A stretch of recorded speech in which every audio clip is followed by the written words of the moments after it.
Hey everyone, Tenja here, and today we're going to take a look at May 21st to May 27th and see what exactly I did in World of Warcraft. So like most of you, I've been hitting the remix pretty hard. As of this week, I have all the mounts that I need bought, I have all the unique armor transmog sets that I need bought, and I bought all the class-specific armors and weapons for every class. I'm now just continuing to work on tier sets that I need for the classes that I have available yet. As soon as that's done, I'll probably be done with Remixed. I can't see the point of powering the character up because I won't be playing it until it's on my live server. But besides doing that, I did make it into my weekly farms, so let's take a look at them and see how I did.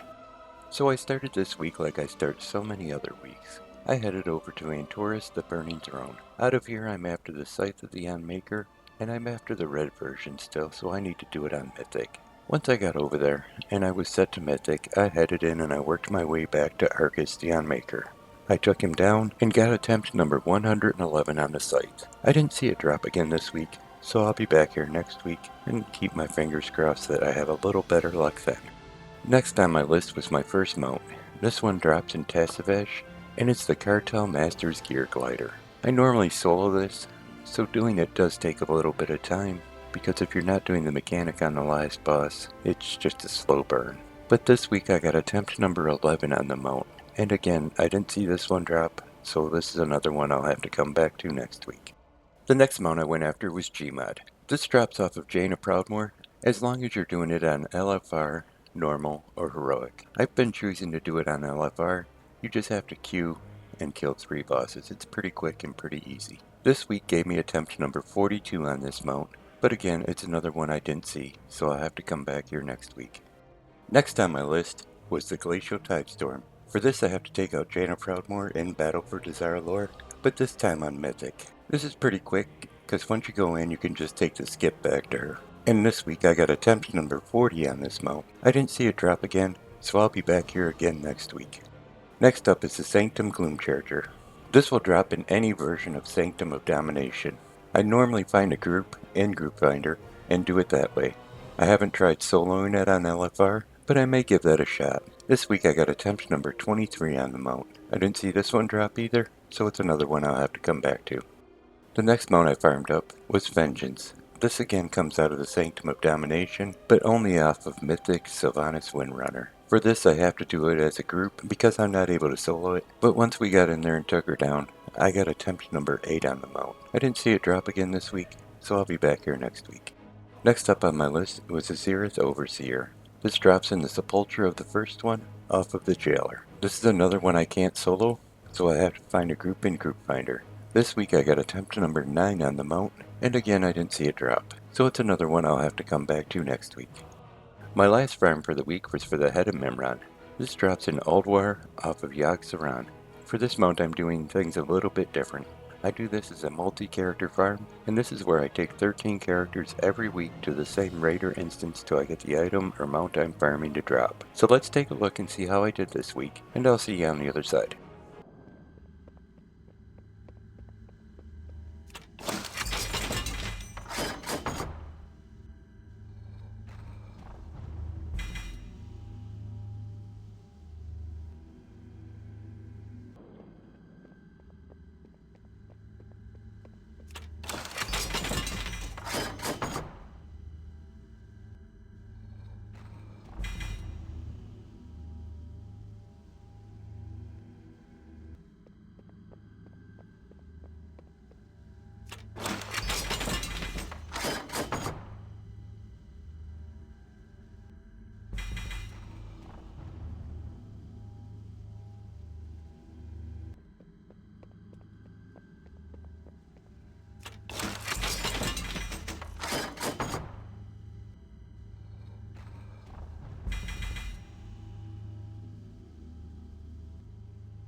Well, there we go, my 12th week of doing this, and I still haven't seen the mount. I'm going to have to come back here next week. I'll just hope I have a little better luck then.